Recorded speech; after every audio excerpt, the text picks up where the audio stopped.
Good morning, beautiful people. It is Friday, April 24th. The morning after the first round of the 2020 NFL Draft. We can't thank the humans that watched our draft super special, AJ Hawk, myself, all the boys from last night. We enjoyed the hell out of it.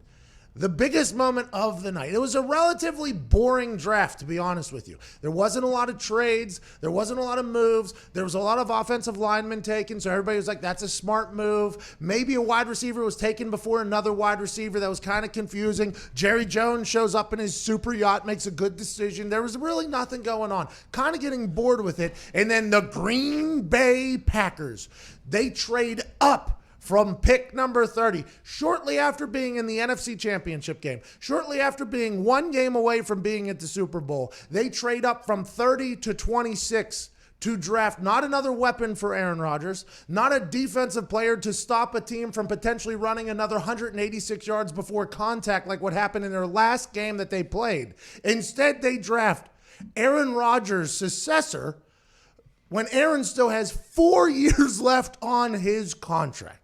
This was a mind blower. This was a mind boggler. This makes absolutely no sense to anybody who has a brain, but I absolutely loved it. Gave us something to talk about, and we have a diehard Packers fan in this room who lost his mind last night, and I think he is a direct representative of the entire Packers faithful. We'll talk about that. We'll talk about all the BS that was happening with Tua potentially falling. He goes to the Miami Dolphins. The Miami Dolphins had a big first round last night. Justin Herbert, friend of the show, ends up with the Los Angeles Chargers. Is he the only quarterback that should be new to the Los Angeles Chargers franchise? This morning, while I was driving to work, I was kicking around some possible ideas if I was Aaron Rodgers, what I would try to do. If I just bought a house in Malibu and I see that my franchise does not give a damn about my success at all. They don't care about us winning, us being one game away from the Super Bowl, me not having a weapon drafted in the first round for 15 years. If I'm Aaron Rodgers,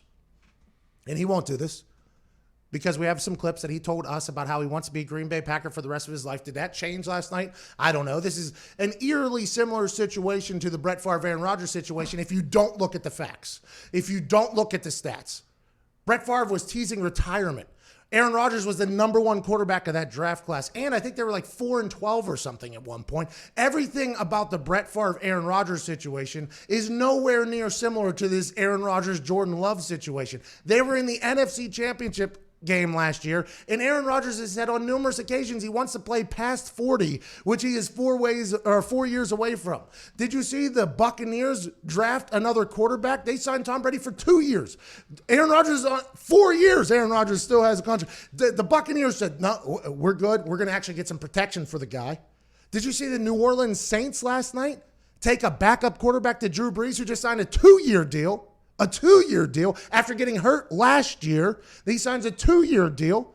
Did they draft his backup quarterback of the future? No.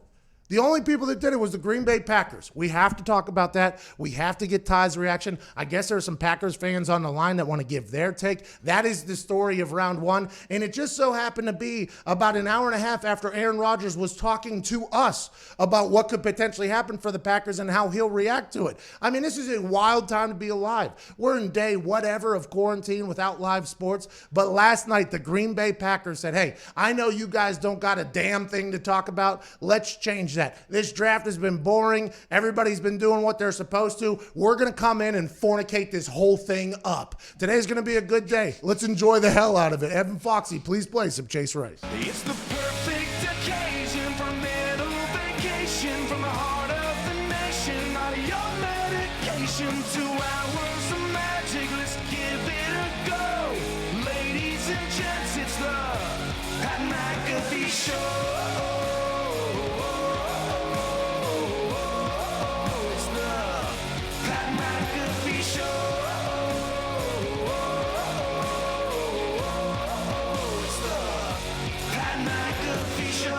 You're damn right it is Chase Rice, and I'm joined by all the boys. We're running on very little sleep. I believe we all inhaled a lot of vitamins, and this could be a slap-happy Friday for most of us here. On the phones, 1-833-622-3331, Boston Connor. Expelliarmus! What is that? Expecto Patronum! Harry Potter. Oh, I've never seen it. Spoiler alert. What is that? That's Harry Potter? Yeah. Trying to cast a few spells.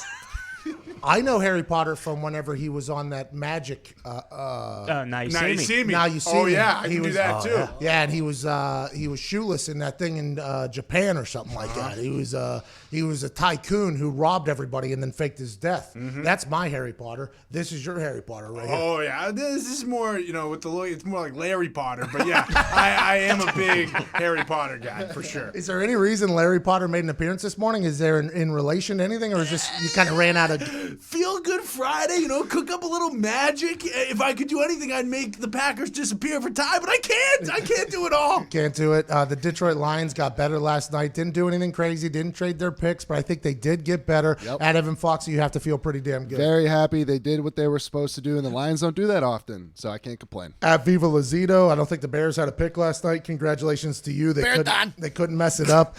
Jason McAfee, who, hey, by the way, Zito production last night, great job. That man. boy Z. Come on. Great job, Boy, Zito. G. Come on. A And little also- louder. Nick, I didn't hear your clap. He did. He clapped. He did clap. Zito's been up early. He was here till last night till about 1 a.m. Then he had to get up at like 5 a.m. to take over modems and TVs because the pub members got kicked out of their house. Oh, no. So they want to have television this weekend because they have to move it. You did get kicked out, Larry. There's no well. I mean, it's just, it's just not true, Pat. Yeah, you did. Tag team partner in the Zito production last night, Jason McAfee, who created the ticker and everything. That boy, Right Jay. Good job, Jay. Jay, I heard you only Great had a, work. Awesome job, Jay. I heard you see that Nick was a little bit louder there, a little bit more enthusiastic. Jay, I heard there was a graphic or two that went ahead and sprinted off the screen. Is that accurate? There were a few floaters, yeah, but All in all, not too bad. Some little ass in the comments section said, "Can we get positions next to their names on the ticker next time?" Jeez. They have no idea how close that ticker was to not working every single time it was up there. I don't think. Is that accurate? Pretty much, yeah. Hey, good work on that. I thought you did an incredible job. At Nick Morato's here rocking his Steelers hat. They can get better tonight. At Tone Diggs here rocking his Steelers shirt. They can get better tonight. And sitting here in the gray Under Armour hoodie with a hat on is a man who went viral last night. A few 100,000, maybe even a million. Oh, yeah, 1.5 million people have seen his reaction to the Green Bay Packers drafting Jordan Love, trading up to draft Jordan Love shortly after making the NFC Championship game with one of the greatest quarterbacks of all time, still under contract for 4 years. Packers owner, Packers diehard, Ty Schmidt. Yeah, I mean, I still just don't get it. Just don't get it. Like you said, very slap happy. I don't even know really how to like formulate a sentence without stringing together a couple F-bombs. So this is going to be kind of tough. But it just like initially when we had the people on and they were talking about Tua dropping, and if he would have been like, I would have understood that because that would have been like a Rodgers situation. It's like, okay, this guy, a lot of people had him as the number one quarterback. And by the way, Aaron probably would have felt for Tua. Exactly. So they probably would have had a great relationship. Like that would have made a lot of sense. Like this guy was the fourth or fifth best quarterback on everyone's board. I mean, they talked about him going early in the draft very early on, and then that just didn't happen. You look who was behind them. Like I don't think anyone was really trading up trying to get him per se. Like I don't know. Why did they trade up? They thought somebody was going to take the quarterback that they wanted. They thought another team was going to be like, well, we know the Packers are going to take Jordan Love. We got to get them before. What? Why did they? None of it makes sense to me. And then now you just like, whether either one of these guys deserves it, like now you're just gonna have to answer questions about it for the next 4 years. Like it was so dumb. By the way, not a knock on Jordan Love. No, not at all. Jordan Love has just been put in an absolutely terrible position. Jordan Love, Utah State, he had 9 new starters last year, a new offensive coordinator. He threw 17 interceptions. Everybody's talked about that. But now he's immediately getting compared to Aaron Rodgers. What a nightmare.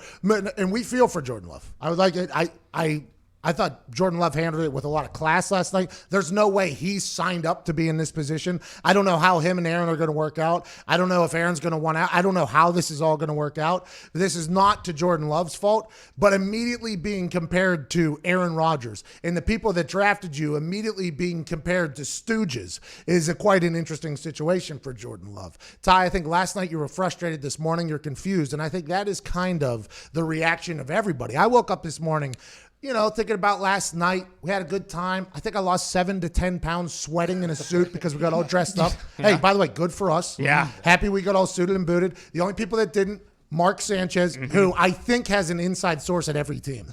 That guy knew things were going to happen before it happened. Knew the Carolina Panthers pick. He actually kind of called Jordan Love going to the Packers. Do we have that video? Yes, sir. This is what Mark Sanchez said yesterday. So for Jordan Love to go somewhere, like Green Bay, to go somewhere with an established starter. Like that, he said that, and I assume I didn't even, like me as an interviewer, I probably should have heard that and said, well, elaborate on that. I didn't because it just didn't sound fathomable because we knew that Aaron Rodgers has said to us before that he plans on finishing his career as a Packer. He said legacy was very important to him. I asked him a question about looking around and seeing Tom Brady in his 40s getting paid another $50 million and Drew Brees in his 40s getting paid another $50 million. He's 36 years old. I said, hey, do you ever look at that? And this is what he said. Another 45 years if you wanted to. Do you think about that ever? I mean, yeah. How do you not? I'm not some cliche guy that's going to talk about taking it year by year and see how I'm doing. No, of course. Like you look at what Tom's doing and still able to play at his age and play at a high level, and obviously what Drew's done and Phil, getting an opportunity to keep rolling in Indy. Of course, of course you do. Now my thing is, legacy is really important, and having the opportunity to do it all in Green Bay would mean a lot to me. I understand that, the kind of the track record of our squad is there's been times where we've had veteran players and they've finished elsewhere, and I get it. I'd like to make that decision easy for them, and the only way to do that is to keep playing at a high level and give them no choice but to keep bringing you back because you're the best option and give them the best chance to win. So that's my goal, and I got 4 years left on my deal, and I'd like to play for at a really, really high level. And so I feel like keep on keeping on from that point to do it. And I feel confident right now. Maybe 40 when the deal ends.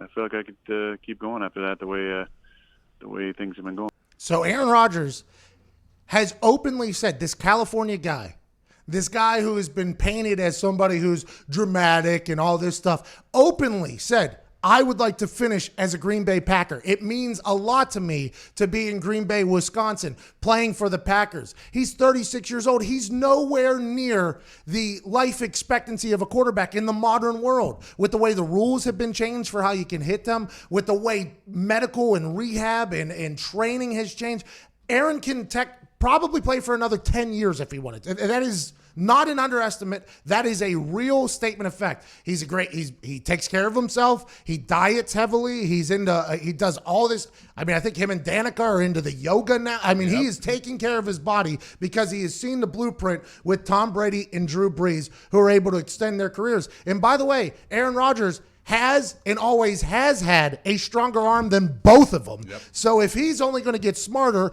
and his arm, let's say it even deteriorates a little bit, let's assume he's still going to have a stronger arm than Aaron and Drew have currently at 42, 43 years old. He's going to be able to play for at least another 7 to 10 years if he wants to. And he has openly said that I want to play for the Green Bay Packers.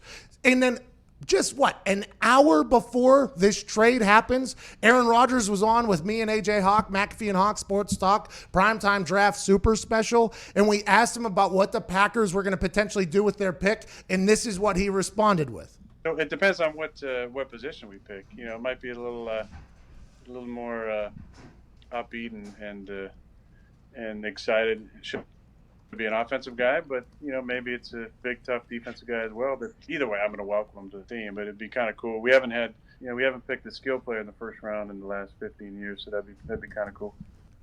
So that would be kind of cool. Hey, maybe giving me a first-round talent at wide receiver or tight end or running back would be awesome. That'd be something that'd be cool. And he said, by the way, here's a guy that has played in Green Bay for his entire career. They have never drafted a first-rounder for him to throw the ball to. And have you ever heard him complain about it? Even in that conversation right there, he was like, I mean, it would be cool if they would do that. It would be pretty cool if they would do that. He sees the Tampa Bay Buccaneers bringing Gronkowski out of retirement. He sees Tom Brady with Mike Evans and Chris Godwin. He sees Drew Brees down there with Michael Thomas, absolute superstar. He sees all of these guys that he is in the same sphere as, have all of these weapons, and he was like, yeah, it'd be cool if we got a weapon, especially because there's like 45 wide receivers that are potentially first rounders. That'd be cool if we could get one of those guys. And there was guys available for them to get. There was linebackers available for them to get. There was offensive linemen that were available for them to get. That team chose a player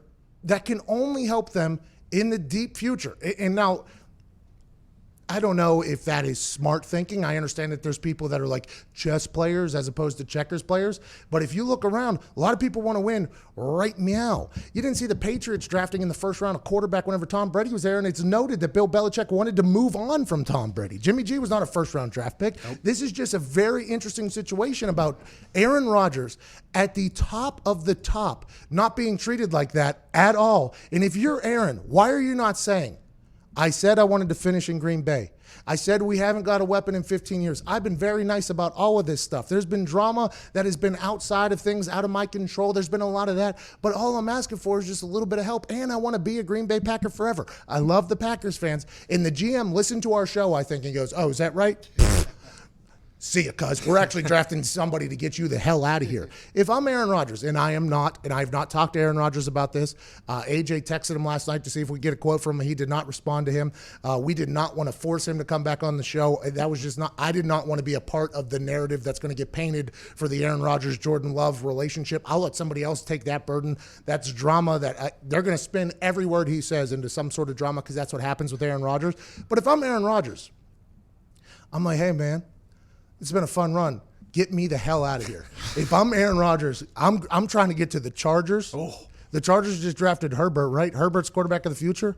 Why don't you get traded to the Chargers, renegotiate, get a 2-year deal? You got weapons down there. You have a house in Malibu already. Hop on a chopper, get to practice every single day. That team, at least you would think, because the Chargers were in the Tom Brady sweepstakes. They lose that.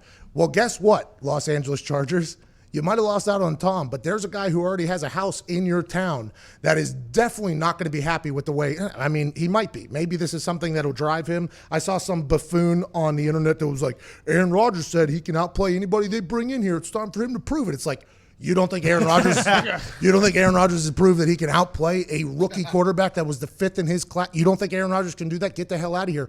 I'm sure Aaron's like, this team doesn't want to win as bad as I want to win. This team is not giving me the pieces to win as bad as I want to do it. Why wouldn't Aaron Rodgers, especially after what he said about wanting to finish with the Packers and doing all this stuff? If I'm Aaron Rodgers this morning, I'm waking up thinking to myself, I'm seeing everybody else go to situations that they absolutely love. I'm seeing everybody else getting taken care of by franchises. What the hell's going on in Green Bay? I got a guy that named Gunt, what's his name? Gunt, and Matt LaFleur smiling while drafting my successor after we just made it to the NFC Championship game.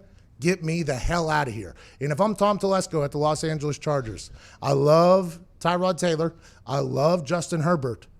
But, I mean, Aaron Rodgers is Aaron Rodgers. And if you're Herbert, by the way, what an awesome person to be behind. Welcome it. And learn from. And you talked about it like with Tom being like they didn't take a quarterback. And the Saints would have made sense like with Drew with 2 years left. And they took an interior lineman who's probably not going to start last year. And they're a complete team. The Green Bay Packers, everyone always talks about how they need a second weapon.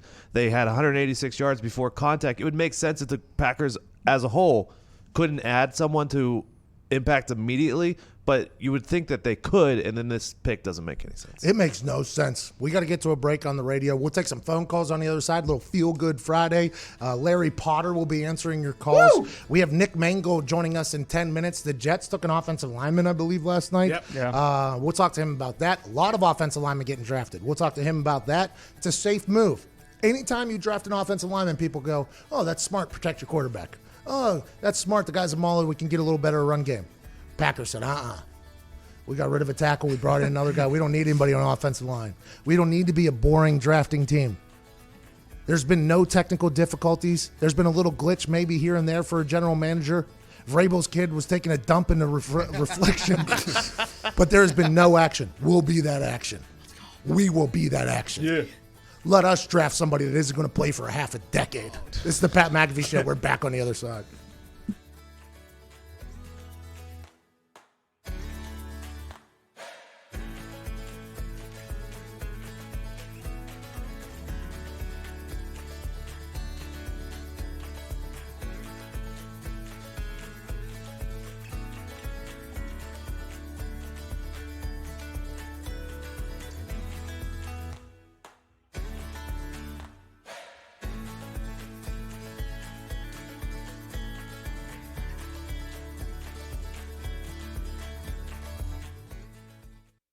Get it, let's go.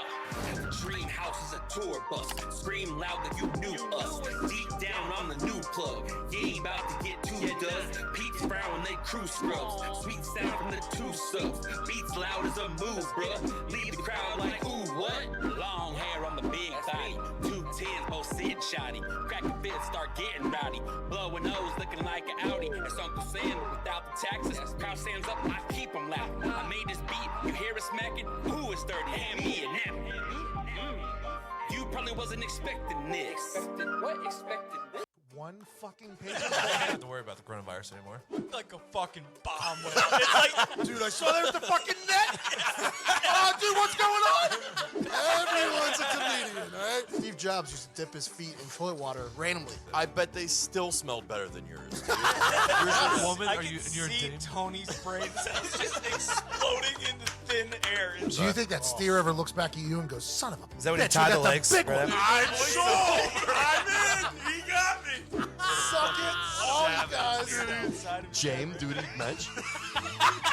These guys got in there, undid their suitcases, just dumped all their. Well, you have to remember. Well, yeah, not for me. What's the matter with Jeez, son of a bitch, can I not get the alcoholic cowboys? And, babe, it's time to go to war. Welcome to the pod. Take the only guy who's going to piss Rodgers off. The only possible pick that's going to make him pissed at the organization. Schefter just tweeted about us. Aaron Rodgers was on Pat McAfee's show earlier. No respect for AJ Hawk. Unbelievable. And said this. We haven't picked a skill player in the first round in 15 years, so that would be kind of cool, Aaron Rodgers said to us earlier. I don't remember him saying that. Yeah. Oh, yeah. I recall. No, Javon Walker, last receiver the Packers took. 0-2. Good. Damn it!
With all the uncertainty in the world, feeling safe at home has never been more important. It's why I want to talk to you about Simply Safe Home Security, the longtime friends of the Pat McAfee Show, and for good reason. Yeah. Absolutely. Simply Safe has made it easy to finally get comprehensive protection for your home. There's no technician or salesperson that needs to come and disrupt your house. You don't need to pay any outrageous monthly fees or sign a 2-year contract. You just order online, set it up yourself in under an hour, and your home is protected 24/7 with emergency dispatch for break-ins, fire, and more. All for just under 50 cents a day. Wow. And we're not the only fans of Simply Safe. U.S. News and World Report named Simply Safe Best Overall Home Security of 2020. Wow. Right now, when you head to simplysafepat.com, Pat's listeners will get free shipping and a 60-day risk-free trial. That's simplysafepat.com to make sure they know that our show sent you from Simply Safe, and all of us here wishing you safety and good health. Well, thank you, Diggs and Simply Safe. Ian Rappaport tweeted out just 2 minutes ago, draft notes from post round one. Packers were adamant about trading up for Jordan Love. Amid rumors the Colts would call. Indy never did. What does that mean? Colts were thinking about calling for him? For calling who? The Packers? Who would the Packers trade with at that spot? Niners. Or the Colts would trade up with the Packers to... But the Colts didn't have a pick in the first round. I have no idea what that tweet means. But I do know that, and by the way, I only read it. People just heard me read that for the first time. That's why this show is going to make it to the top. Just if you send it to me, I'm going to read it. It's like Ron Burgundy, basically. Packers were adamant about trading up for Jordan Love. Okay, so this was their plan all along. Stooge GM last night, by the way, came out and had some quotes that were very alarming, I'd assume, if you were a Packers fan. Something along the lines of like, he was asked if he's a successor of Aaron Rodgers or the backup, and Kuntaboonts said, what was his exact words? Let me find it. Was, we've got the best quarterback in the NFL, and we plan to have him for a while. And then on Love being Rodgers' eventual replacement, I don't think you can put that on him right now. Yeah, you can. You traded up in the first round to draft him, you stooge. I must have dropped an F-bomb right there. Yeah. I was not happy last night when this happened because Aaron Rodgers, friend of the show. Anytime you have a guy that you're friends with, you obviously want them to have the most success that you could possibly have. Aaron Rodgers is not friends with a lot of shows. You know why? Because a lot of people take his words out of context. A lot of people have talked down about him. A lot of people have doubted him. A lot of people have spun things about him. And I think he's a very misunderstood guy, to be completely honest with you. I've golfed with him. I've had a great time with him. The boys have. He's come on this show. He's opened up completely to me and AJ Hawk. He just doesn't trust a lot of people. So I think the narrative has always been from people that Aaron won't have conversations with because he doesn't trust them. Oh, he's standoffish. He's snooty. He's a diva.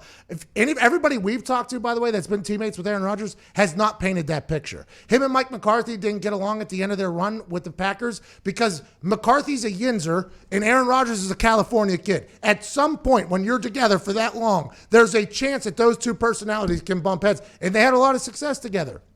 And then the one wide receiver, which one was it that came out and talked? Greg Jennings. Greg Jennings talked bad about him, but do you hear Donald Driver talk about him? You hear Jordy Nelson talk about him? You hear Aaron Jones talk about him? You hear about everybody else that plays? Those things don't get blasted as loud as the negative things do. So I think the reason why I am upset is because last year Aaron Rodgers said, I could see hole 18 in my career, which means that doesn't mean he's like in his last dying days, because immediately after that he said, I want to finish this and then I'm 40 and then we'll see if I want to play any further. It's because this dude has been just wrongfully judged, I think, by a lot of people. And he's been a superstar, and he has never been treated like the superstars of the past or superstars of today. And now his own GM and his head coach are basically trying to get on his bad side. And if Aaron says anything negative, the narrative will be, oh, Aaron's not a good teammate. Aaron's not this. It's like, yo, if I was Aaron, I would have been on my Twitter last night with a what the and I would say, at Tom Telesco, sup. That's exactly what I would have said. But that's not what he'll do. He'll have to handle it differently, and he'll be judged for it. But I'm not happy about this roll with A-Rod. Also, like we talked about last night, they went 13-3 last year. They went to the NFC Championship. If they would have went like 6-10 or 7-9, like, okay, yeah, this makes a little bit more sense. Like, the fact that these guys are stubborn enough to – they just trot undrafted free agents out there with Devontae Adams, and it's just like, oh, Rodgers is going to make them better. And then when they don't succeed or whatever, they put all the blame at his feet. Morons don't help him out. Like, you could have got him a tackle maybe. Like, again, it's the only guy that doesn't help them next year. I think the best comment that Angry Mel Kiper made last night from your face was, oh, they picked the only guy that's going to piss Aaron Rodgers off. The only guy that would make him not happy with the organization. That's a good idea. That's a great idea. Him and LaFleur blossomed into a good relationship, everybody thought last year. Now, if you're Aaron Rodgers and you hate them, how can you blame them? You can't. You got to remember, these are humans in here. This isn't a video game where your emotions are at a 99 every day. These are things that are like, yo, I understand that I went through this similar situation with Brett Favre, but Brett Favre was talking about retirement. Brett Favre was not anywhere near what he was, and I was the best prospect coming out, and he sat for 3 years. So I understand that people think that Aaron Rodgers should be understanding of this, but I don't think it's anywhere near the similar situation at all. What's up, Larry? I mean, you were just talking about yesterday how you didn't watch the draft because it was like watching your friends get replaced by other guys. Yes, that's exactly what it is. And that's why a lot of current players don't love the draft, because you build up these friendships for 5-6 years. You eat lunch with this person, you go see their family, you golf together, and then all of a sudden you see this guy get drafted and you start watching their tape. You're like, this guy stinks, and my friend's about to get cut because he's more expensive than this guy. But now that I'm an analyst, emphasis on the first 4 letters of that. You know what I'm saying?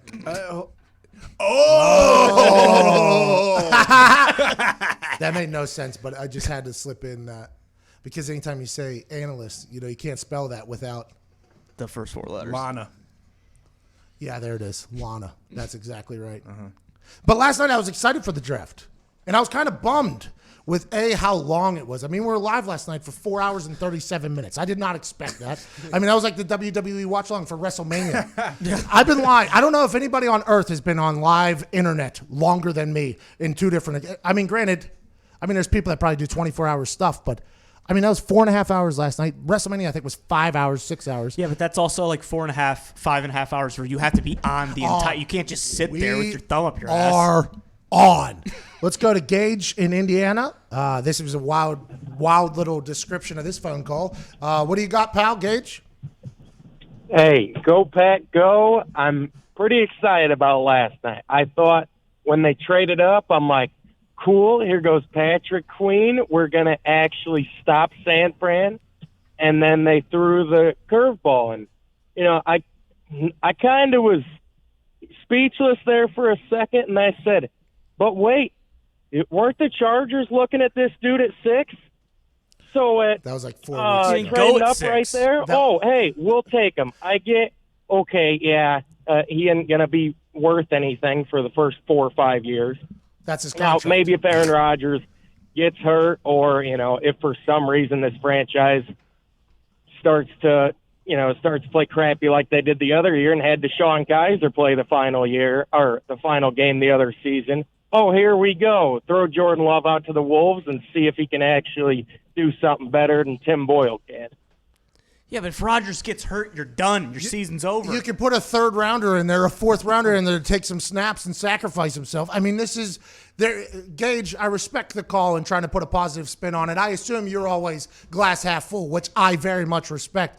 But I don't know how. He's 4 to 5 years down the road. That's his entire rookie contract, by the way. That is his entire. It's not like the 3-year thing that Aaron sat behind where he had 1 year left on his contract. This just makes no sense timing-wise. It makes absolutely no sense. A man joining us who makes sense of the things that aren't understandable. A very intelligent man. A 7-time Pro Bowler, founder of 74 Barbecue. Ladies and gentlemen, from the Ohio State and New York Jet legend, Nick Mangold. Hey! Oh, look at that. I like what you did there.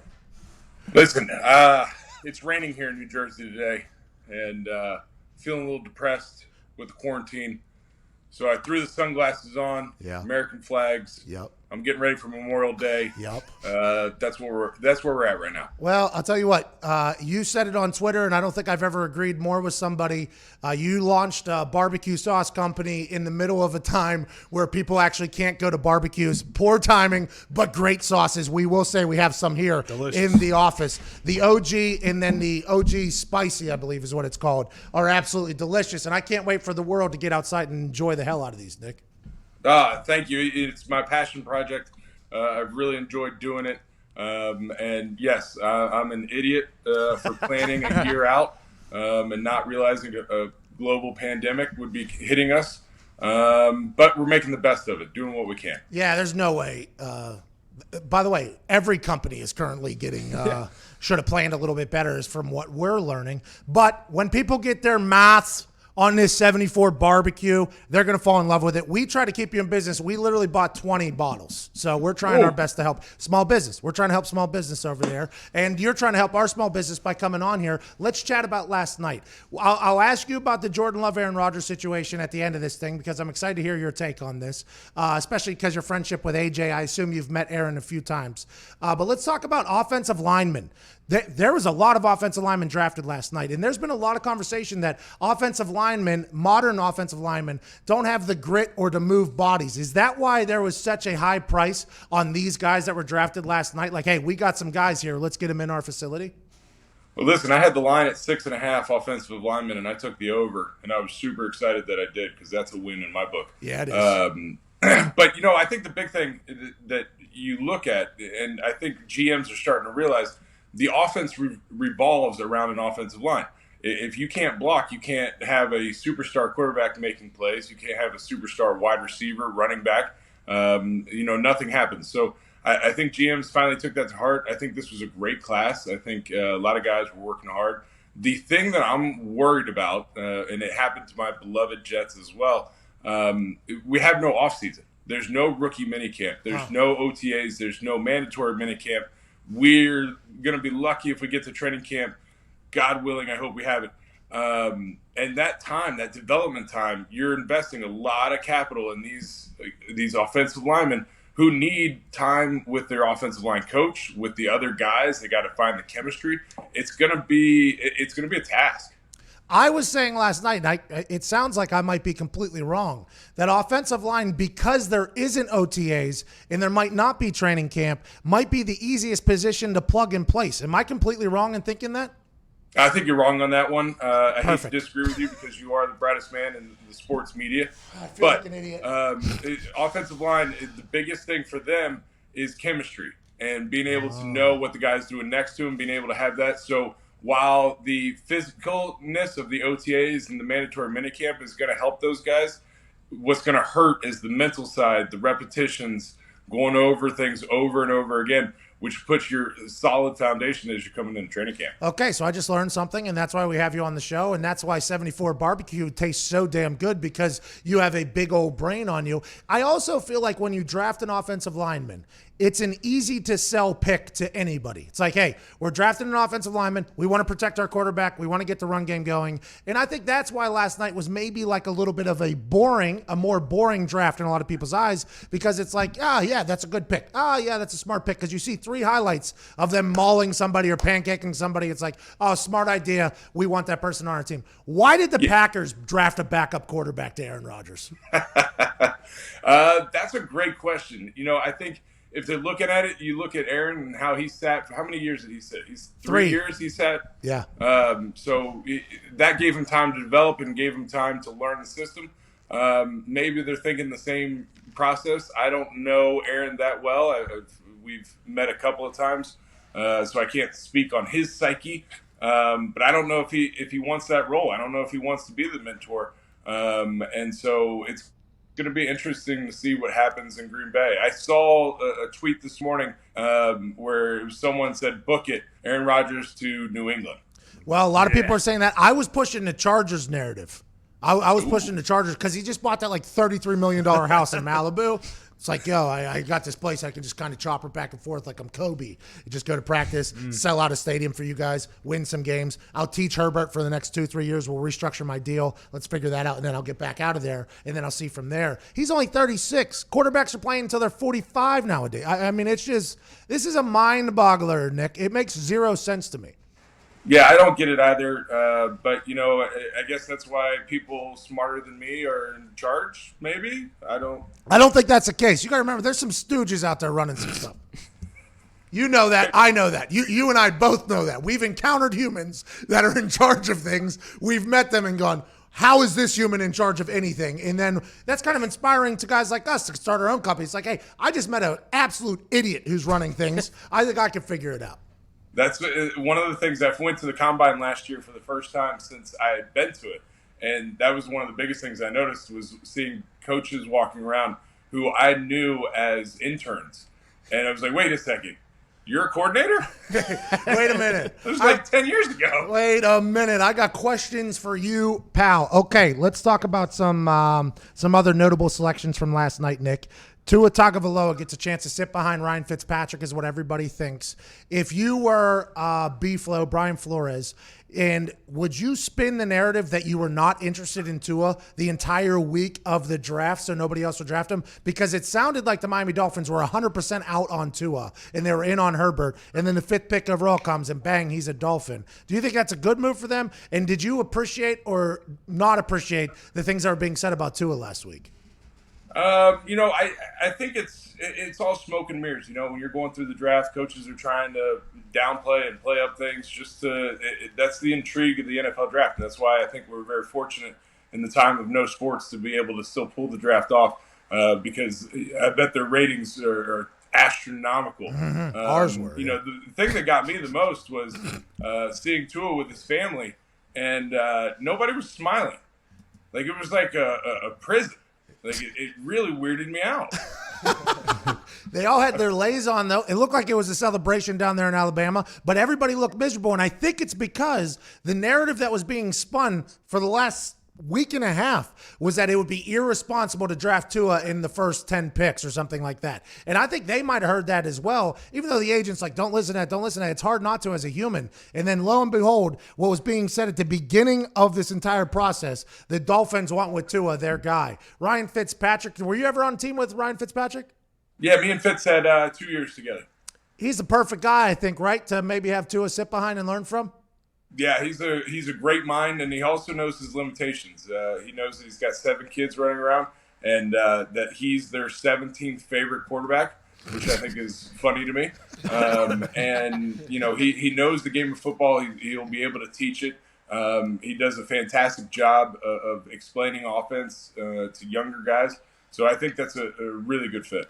Okay, so there's going to be a lot said about how Aaron Rodgers handles this situation with Jordan, whether or not he teaches him. Ryan Fitzpatrick, you're saying he'll be a good fit. When Ben Roethlisberger had a quarterback drafted behind him, the story was Ben Roethlisberger's not being a good teammate. He's not being a coach to the younger quarterback. Were you ever in a position where they drafted your potential replacement, and how did you respond in that situation? And if it never happened, how would you have responded in that situation? No, they never drafted a center to take me down. We had plenty of guys come in, and I always tried to. Tough love was my motto. My dream goal to end my career would have been them drafting a center high on, and me being able to teach them for a year, and then I get out of the game. But I didn't get that opportunity.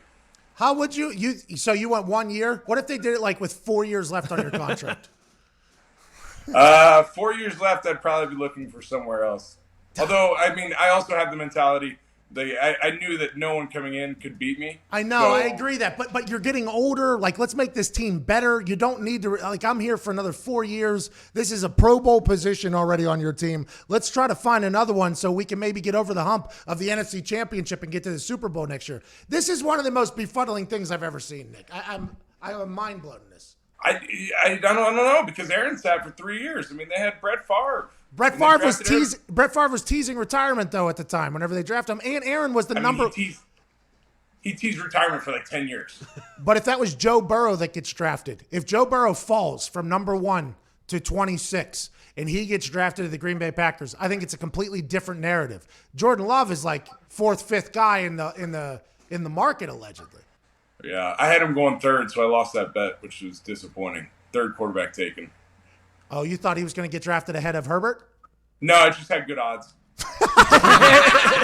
Smart choice. Have an incredible weekend. We appreciate you so much. Can't wait to house all the 74 barbecue this weekend while watching the final rounds of the draft. You're the absolute best. Ladies and gentlemen, 7-time Pro Bowler, founder of 74 Barbecue, Nick Mangold. Yeah, Nick! Woo! You. Remember Team USA. Hey, USA! USA! USA! All right, we have to get to another break on radio. Thank you, Nick. We have to get to another break on radio. We'll do some YouTube questions during the break. If you haven't asked a question in the comments section, please do so right now. You're listening to the Pat McAfee Show, Friday, April 24th. Still don't understand what the hell the Packers are doing.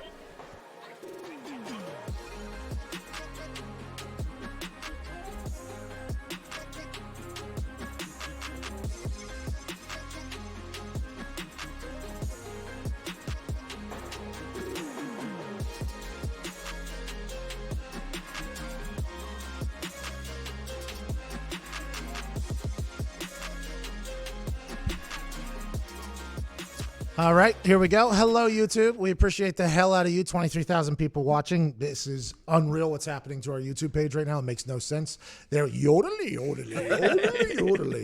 At one point, there was less than 23,000 people watching the NFL's YouTube stream of the draft last night with Kevin Hart, Dwayne Johnson, The Rock, and DJ Khaled on. So I don't know why you're watching us, but I want to let you know, appreciate the fucking shit out of you. The NFL just released that the Packers prevented Colts from Love. The Packers trade up from 30 to 26 was done in part to prevent Indy from potentially moving up to select Jordan Love in round 1. So they just paid Phillip Rivers. They got Jacoby Brissett backed up. Chris Ballard was on our show, said he feels good about both quarterbacks that he has. What made them think that the Colts were going to trade up to get Jordan Love? I don't fully understand. And who cares? They're in the AFC. Like, what? It doesn't fucking matter. All right. Every once in a while, we like to dive deep into the annals of the analysts of the YouTube comment section for another edition of YouTube Question.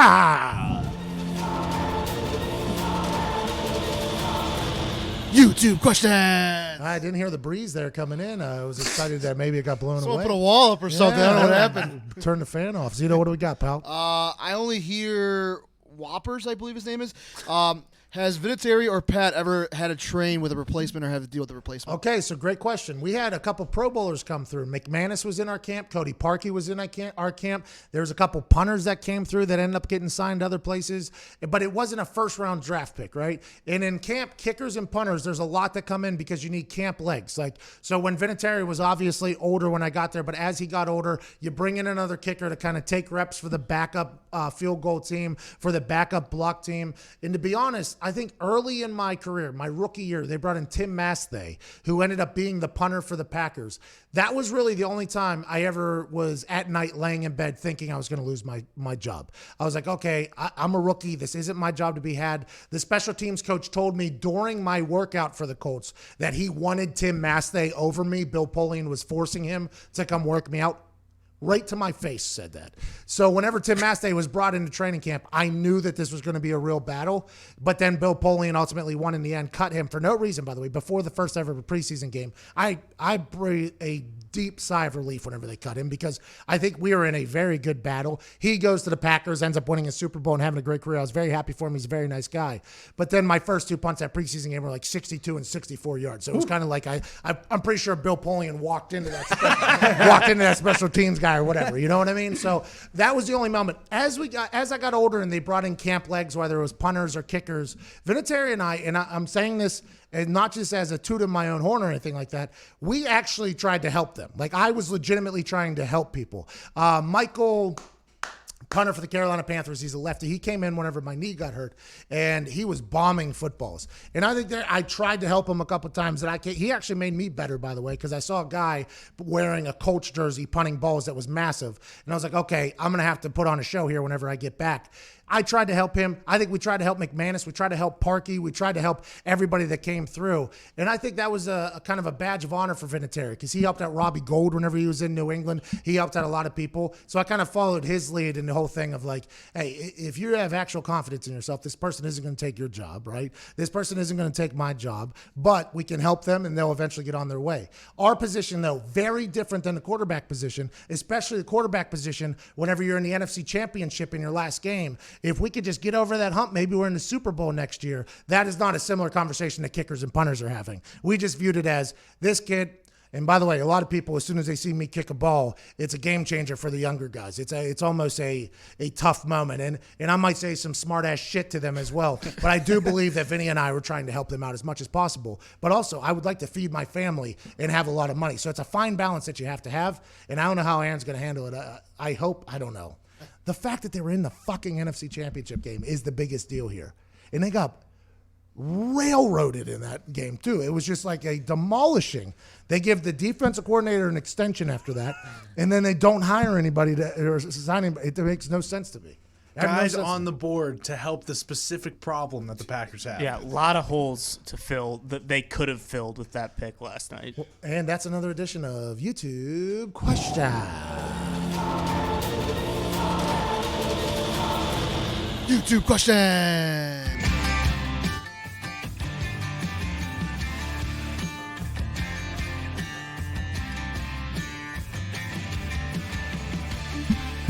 Welcome back to the Pat McAfee Show here, Friday, April 24th. I don't know how many people are listening on the radio. You just missed a little Q&A session with the YouTube people about me and Vinatieri having younger guys come into our camp and how we treated it and stuff like that. And I said something that people probably find very arrogant, but you can go ask them. Whenever I assumed they saw me hit a ball for the first time, there was probably some thoughts of, I've never seen a human do that before.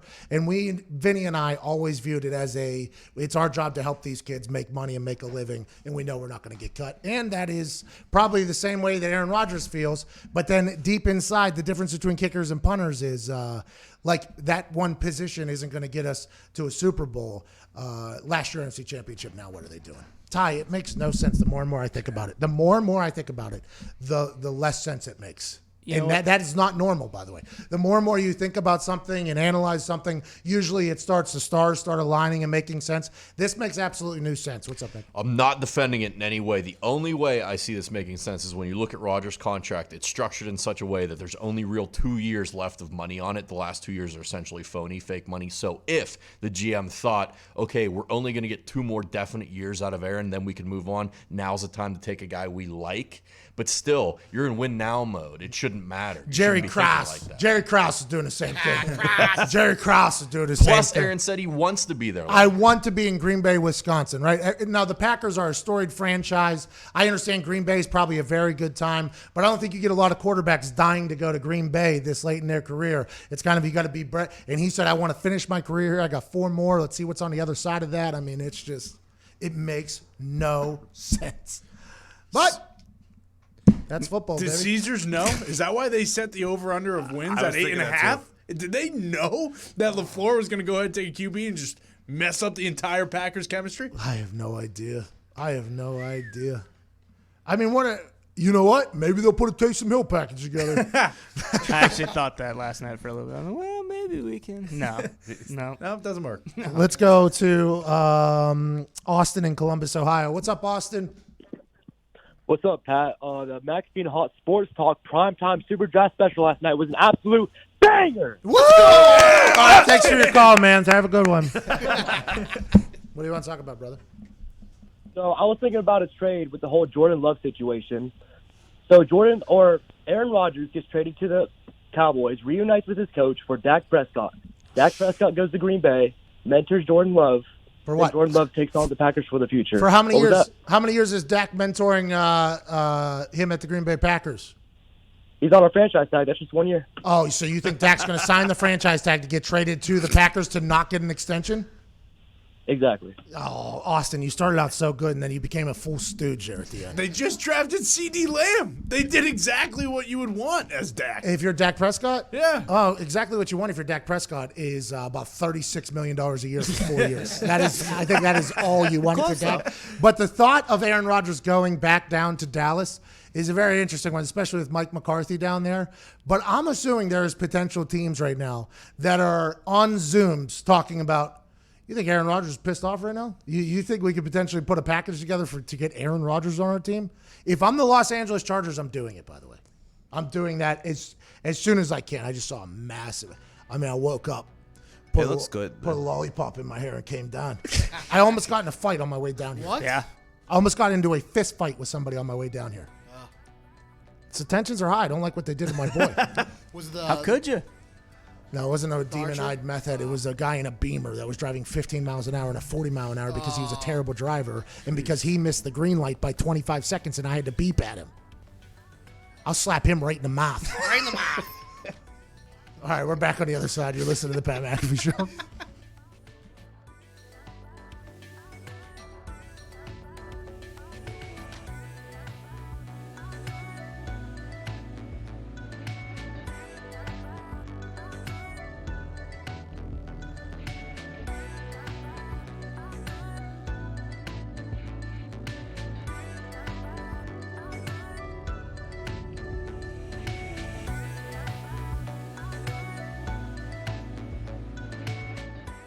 I'd also potentially taken over their 30 edibles because I thought more teammates of mine were going to want to indulge in that either before the game or after the game. And to get to London, you go through your own TSA here. The team has TSA that you have to check in. Here's my passport. The Colts already have it. They took it all from everybody. It's literally you get your bags checked and then you're through. Put them in a little thing. We're good to go. It's team's TSA. Get on the bus, fly over there. I forgot all about them. Didn't utilize them at all because how things quickly changed. Right. After we lose to the Jacksonville Jaguars, we're on a team bus. They go, hey, we're going through Heathrow Airport through the real-life TSA. And at that moment, I look around. I go, oh, no. I have some things in my bag right now that have vitamins in them. I have to get rid of them. And at that point, I'd whittled it down to like 15 of them. And I look at Vinatieri, and I'm like, buddy, not good. He's like, what are you going to do? I was like, I guess I'm just going to throw them away in here. Couldn't do that because right next to the trash can was an English police officer. So I couldn't just walk up and dump a bunch of edibles into the thing next to the guy. He's going to ask questions. We're going to the Heathrow airport. Now I got to do what I got to do. We finally get there. Police escorts, a lot going on. So I just take down 13 edibles. Yikes. See you later. Vinatieri looks at me and goes, how you doing, bub? I was like, good now, but things are about to happen. He goes, I got you, little buddy. I'm like, thank you. So we go through the little check-in thing. And right before we get to the scan of the bags thing, it all hits me. I might as well have been on Cloud 45 over there in London. They check my bag, boom, boom, boom. I get selected. Something was in my bag. So now all of a sudden I'm like, oh no, did I leave a couple in there? Oh my God. Vinatieri starts walking ahead. He turns around, he's like, what's going on? I'm like, they got my bag, man.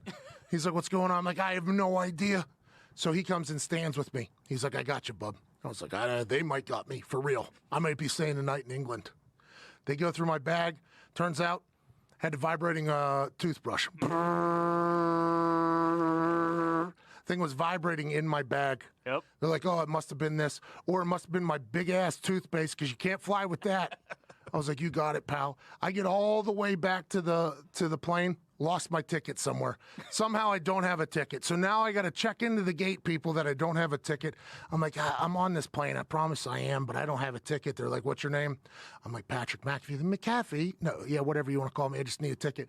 So now I have to sit there and wait as somebody brings me a ticket from the front while my entire team walks by me, knowing that I'm on Cloud 50, just having a good time.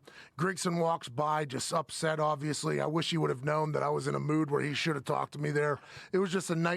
The London trip for me from beginning to end was not good, and I think that happens for a lot of NFL players.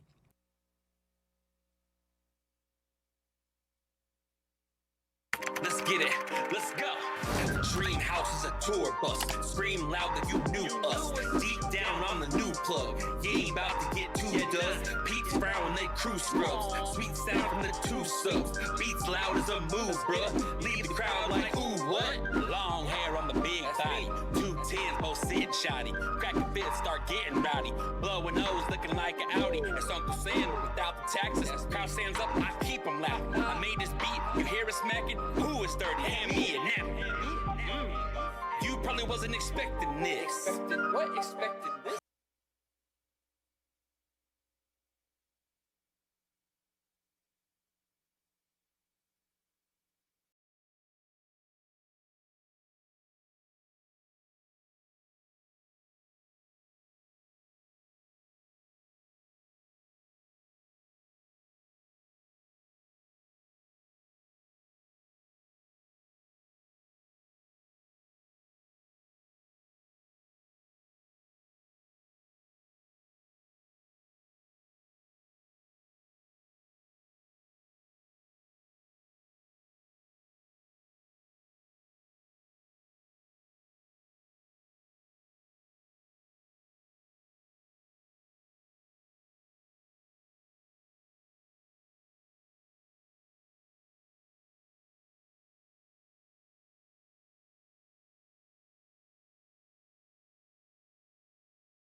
vacation, 2 hours of magic, let's give it a go.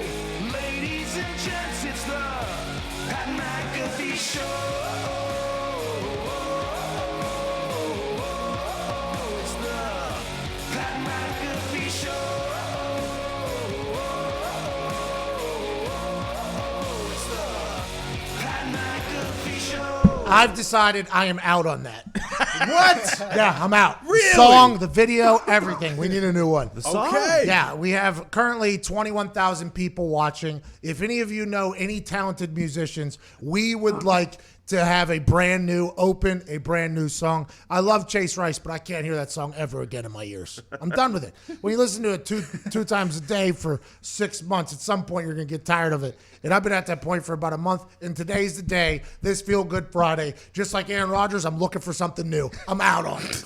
So if you know anybody, send them to phil@patmcafeeshow.com. At Nick Moroto's here, at Tone Diggs is here, at Ty Schmidt is here, Jason McAfee's here, Viva Lazito's here. At Evan Foxy's here, and Boston Connor as Larry Potter is in the back. Expelliarmus! What are you saying? I don't know. Spells. Experiments? Expelliarmus! They made up words, yeah. Which spell is that? Expelliarmus! What does it do?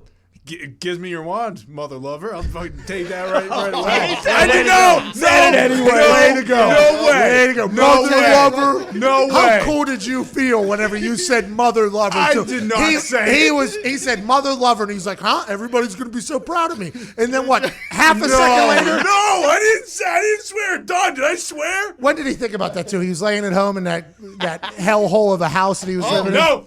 He did. Don didn't hear it. Listen to it back. He dropped an F-bomb half a second after saying mother lover. No, I didn't. I said fudge. I did not swear. You felt so cool. No, I have never seen a human feel so cool and then immediately ruin it half a second later. I've never felt cool in my entire life. Not even as Larry Potter there while you're casting spells on imaginary people behind you there? I do feel cool casting spells. You got me there. All right. We have Michael Lombardi joining us, former general manager for the Cleveland Browns and front office person for the Patriots. I don't know how to describe what he was like a coaching assistant. Yeah, but the coach is the GM as well. So whenever you're the coach and the coach is also the GM, I assume you hold multiple hats. Anyways, Lombardi's dialed in, knows who's trading for what. There's reports that the Packers traded up because they thought the Colts wanted Jordan Love, which who cares? Doesn't matter. You have Aaron Rodgers. I mean, what is? I guess I'm seeing this all wrong. I don't understand. No, I don't think you are. I don't think so. All the rumors you're going to hear come out today about why they picked Jordan Love is obviously coming from the general manager, the PR staff, and the head coach trying to put out their spin on it so people like me and people on ESPN don't bury them for making a terrible decision in the opening round of the 2020 draft when you have a quarterback on 4 more years. 4 more years. 4 more years. 4 more years, and you decide to draft his successor. It makes no sense. Well, like last night, I was obnoxious and I was on tilt big time. But you were perfect. No, you were perfect. But looking at it, like this is a unanimous feeling. Like there are very, very, very few people who are like, "Oh yeah, that was a good pick. I can see why we did that." Like Gage in Indiana makes no sense. Couldn't even. Let's talk about some other picks that happened. Henry Ruggs was selected to the Las Vegas Raiders before Jerry Jeudy. If you know Henry Ruggs, he is the third Henry Ruggs in his family. He ran a 4.27 at the Combine, and he was Alabama's number 2 wide receiver behind Jerry Jeudy. That was a little bit surprising, but I think a lot of people were thinking that Jerry Jeudy, CeeDee Lamb, and Henry Ruggs towards the end of this entire thing were kind of interchangeable, and then Justin Jefferson got selected after Jalen Reagor from TCU. So the wide receiver room was the one that was the most surprising before the Packers obviously came in from the top rope, elbow drop. Then they went off the ropes, Hulk Hogan leg drop. Then they stood over the head, kicked the elbows in, did the thing. The people's elbow on them. And then they picked them up. Like as a family. Good night. Jeez, you guys owe yourself soda. Is everybody okay? Not the mic. That's what the Packers did to the draft last night. That's what they did. And this, by the way, is not good what they did. Everything they did is alarmingly bad in almost everybody's eyes. A lot of people are saying it makes sense. It makes sense. Or a couple of people are saying it makes sense. Like they're on television paid to talk and say stupid things. I guess that it doesn't make any sense at all. Justin Herbert goes to the Chargers. Tua Tagovailoa goes to Miami. Cleveland Browns select Jedrick Willis, offensive tackle. So they got the Cleveland Browns are building from the trenches. They got Jack Conklin in free agency. Now they got offensive tackle. That was a massive problem for them last year. They got a lot of weapons. They got a new offensive coordinator, new GM. Could be a new day for the Cleveland Browns. There's only one weakness on that offense now. Who is it? A quarterback. He's not. Saw that coming. What is your deal going after Baker Mayfield? He's never been on our show, so I don't really give a damn about him. But I think he is unfairly judged. I think he was unfairly judged for having a bad year last year. Sophomore slump. Why don't you get out there with Boston Connor playing center for you and see if you can play in the NFL? Okay. I can go too. See that? My hands have been inside the entire time. Good hand position there and a good base too. I tell you what. Wide base. But that's who was playing the offensive line for him last year. What the hell do you want for the guy? And he had Freddie Kitchens calling draws on 4th and 18. What the hell do you expect out of Baker Mayfield last year? Position of weakness. You're correct. And then also you talked about the. Disregarded everything. It's not true. Yeah. Well, he's back. All right, cool. Let's move forward. Well, I mean, we all know that. Yeah, okay. But no, you talked about it like last week. You draft for your division, and the Ravens and Steelers both have great edge rushers, and your line stunk. So it's just, I applaud the Browns. It's Andrew Berry, the guy that I wanted the Colts to make GM at the age of like 21 or something like that. He's a smart guy. He's a good guy. And everybody seemed to get better last night except for the guy that was on our show. Aaron Rodgers. He was so happy on our show yesterday, too. So happy. He was laughing. He was giggling. He was wearing the denim jacket. He had his big old beard. He was pumped for the draft. He said, I don't normally watch it, but we're in quarantine, so I'll take a gander at it or whatever he was saying. And he was having a great time. It would be cool, man. Maybe draft a weapon. That'd be fun. But if we go on defense, I'll text the guy, welcome him to the team. Right. And then here we go. We're a good team. It's nice to have something to watch. He's also a very cynical man. And I think that's a reason why. Things like that. When you get too happy, when you get too excited, and then everything just comes crashing down on you, it changes your worldview a little bit. That can be tough sometimes, can't it? Mel Kiper had a big night last night. Yeah. Is he still here at all? Is there any Mel Kiper left or no? Just worried that I might be dropping an F-bomb or two. You know, I mean, after last night, did it for about 4.5 hours. Couldn't really turn it off when I got home either. Pretty difficult, but once again, the Packers completely pooped the bed last night. Not happy about it. I got a lot of tweets from people who have no idea who Ty Schmidt is, but they were tweeting me, we need more angry Mel Kiper. They don't know who Ty is. Angry Mel Kiper in the corner, please. As soon as he found out that Jordan Love was the pick, he stood up and walked out of the studio. Gave a nice boot to the water bottle. It's still here, by the way. Is it? Yeah, it's still here. And then he comes back in and just starts do we have the clip of what he did as soon as his reaction? Ty Schmidt is Mel Kiper. The face of the Packers fans last night looked like this. Take the only guy who's going to piss Rodgers off. The only possible pick that's going to make him pissed at the organization. Schefter just tweeted about us. Aaron Rodgers was on Pat McAfee's show earlier. No respect for A.J. Hawk. Unbelievable. And said this. We haven't picked a skill player in the first round in 15 years, so that would be kind of cool, Aaron Rodgers said to us earlier. I don't remember him saying that. Yeah. Oh, yeah. I recall. He did. Javon Walker, last receiver the Packers took. 0-2. Good. Damn it! I only think better if you would have kicked that water bottle and it would have smashed off my face. Very close. I don't know how. I was worried about it after I let it loose. That would have been awesome for the show. Yeah, awesome if you get it. I watched that. Now listen, we don't like saying whatever God's name in vain around here, okay? We're in Indiana. I watched that, damn it, no less than probably 150 times last night when I got home. I'm being 100% serious.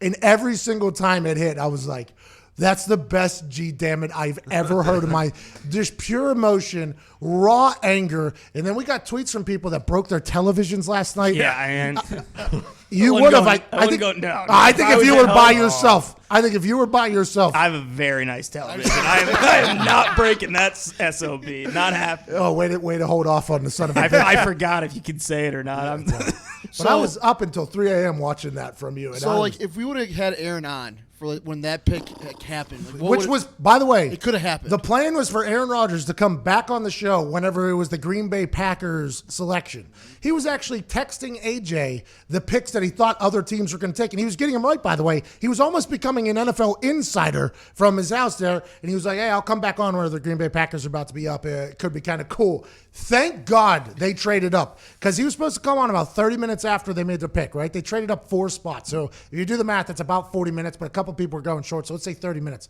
If he was on whenever that pick happened, I would have felt so now, granted, the internet would have loved it. I mean, the internet would have. It would have been the most plucked thing of all time. Of all time, it would have been massive. But I'm very thankful that we are not associated with that, because he would have never come on again. Never would have come on again. And by the way, his first time speaking is going to be broken down in 7,000 different ways. Every word that he says is going to be, what's that called? Analyzed? There it is. Yeah. Hey, first 4 words there, or first 4 letters there. Same thing for what you got going on back here. You can't say that word. Oh, 2-in-1 show. Lana. Lana. But I am happy we are not associated with that. Yeah. I'm very happy. That'd have been very uncomfortable. Would you have hung up on him? Or he probably would have. I would have told you probably to hang up on him, like dump him, get him out of here. I do not want to see his immediate reaction, because if I was him, I'm potentially doing exactly what Angry Mel Kiper did, or the guy that broke the television that sent us a tweet. That's probably my reaction if I'm Aaron Rodgers. Like, these mother lovers. There it is. These mother lovers. That was pretty cool. Oh, yeah, real cool. All right, we got to get to a break. We'll take some phone calls during that at youtube.com/The Pat McAfee Show. Michael Lombardi joins us on the other side of this radio break. A lot to digest here on this feel-good kind of Friday, unless you're a Packers fan. This is The Pat McAfee Show.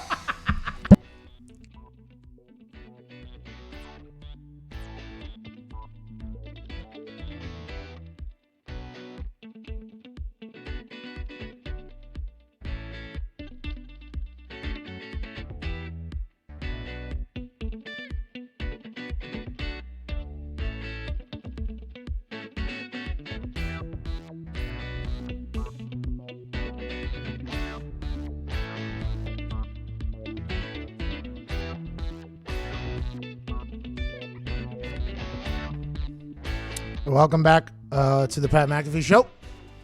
Just got our weekly Friday motivational text message from the NFLPA. Here we go.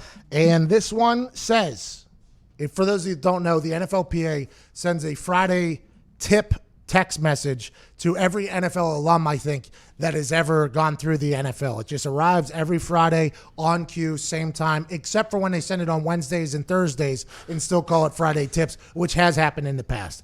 NFLPA, happy Friday tips. Sometimes we're tested not to show our weaknesses, but to discover our strengths. Ooh. Unknown person said that, and I think they're talking to Aaron Rodgers. That's a dog shit quote. Let's go to Mike in California. Mike, what's going on? Hey, California! California! Here we come!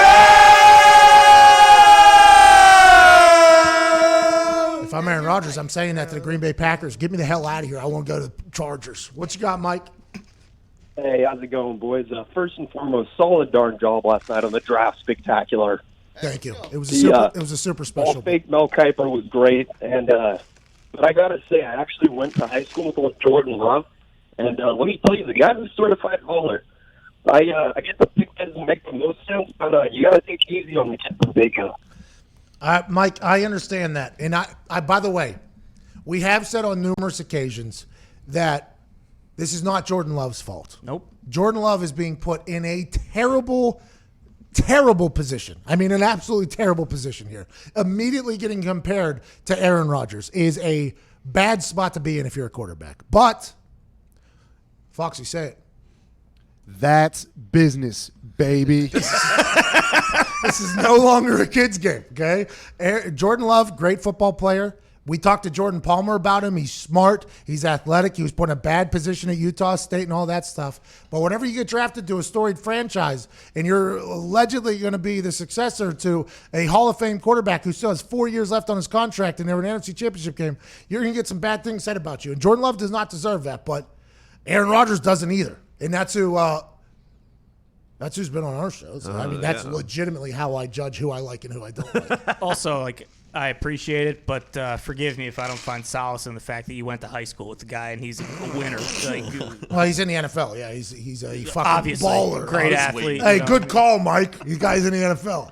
I like Mike, by the way. Trying to go to I high wasn't school trying guy. to. I'm not having a great day. It's a feel good Friday, dude. Sean Payton took quite the ricochet shot at the Browns on Twitter. What do you mean? Just for no reason, just called him out about their drafting, I guess. Why? The Browns? The Browns had a great draft yesterday. He's talking to the past or currently? I don't know. I don't know what his history is with them or what. But. Oh, yeah. I haven't seen it. I haven't seen it. Someone tweeted a picture of Kay Adams. It looked funny because her arm wasn't showing properly. So what they happened said to her arm? She needs another arm. Oh, and then he says the Browns took this deal mainly because they need a hand. Oh. Sean Payton, what did the Browns do? Andrew Berry's like 31 years old. Get off his ass. Jeez. By the way, savage move by Sean Payton. I respect it. All right. Do we have Michael Lombardi on? Yep. Can't wait to talk to you, Mike. We're back on radio in 3, 2.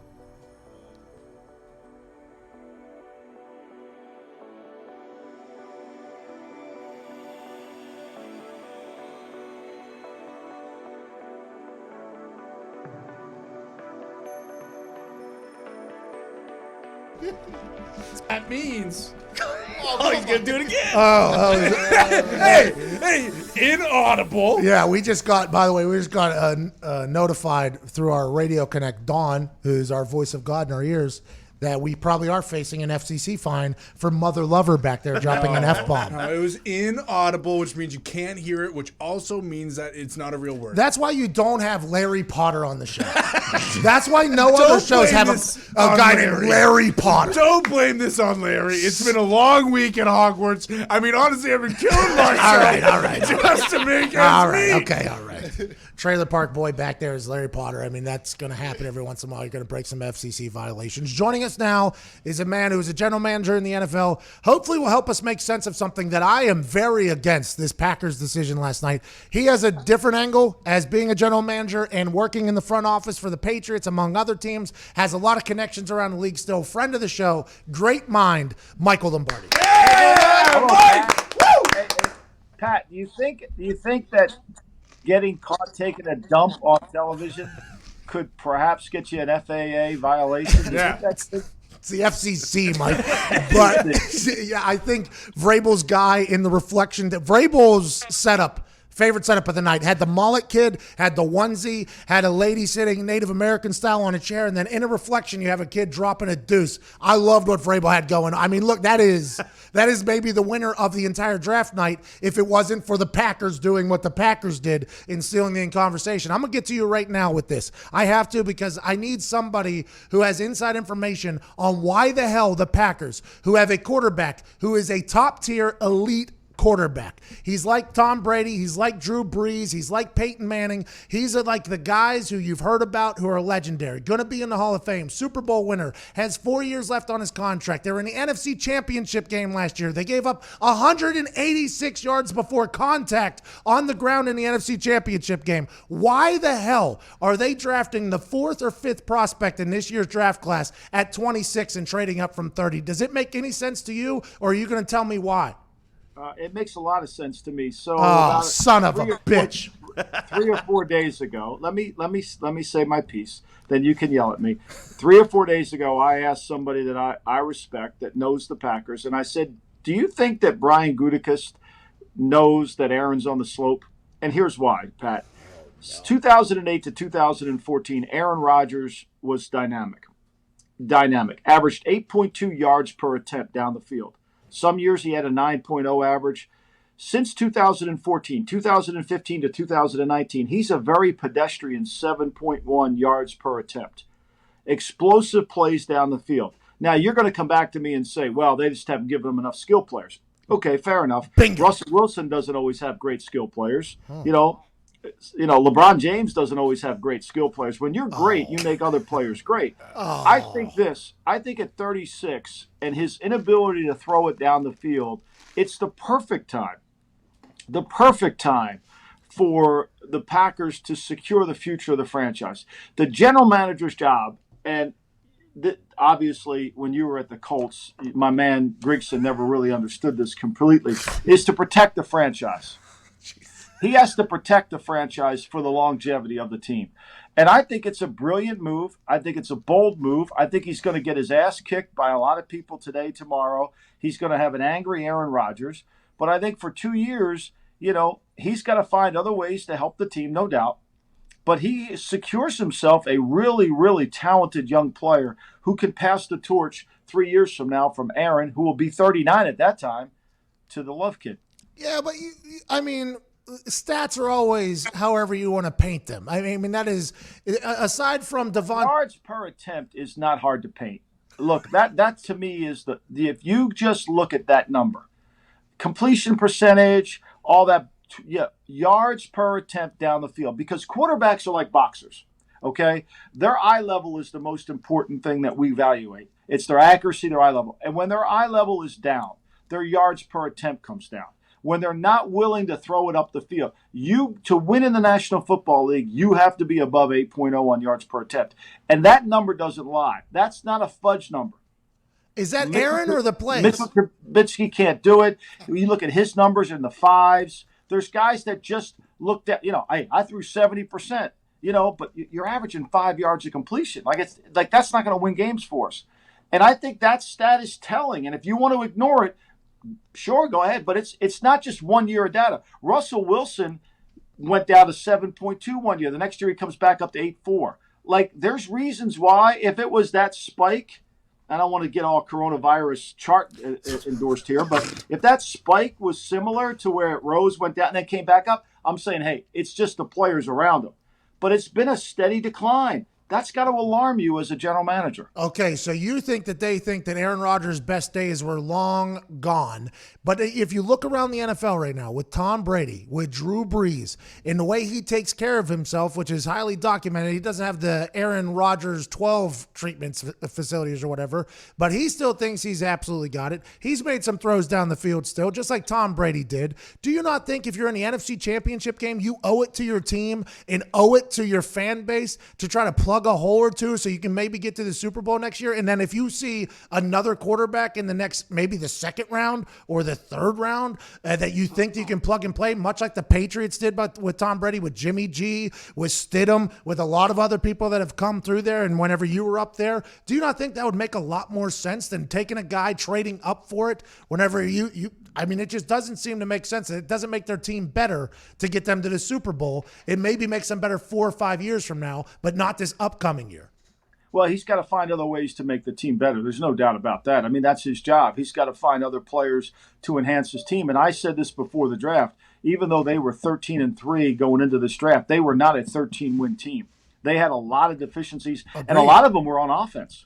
And a lot of them were with Aaron under center. Now, Aaron's not the sole reason. Do I think Aaron can come back? Look, when I went to New England in 2013, Tom Brady statistically was declining in these numbers. But from 14 to really the end of 17, he rose that yards per attempt. It went to the highest point in his career.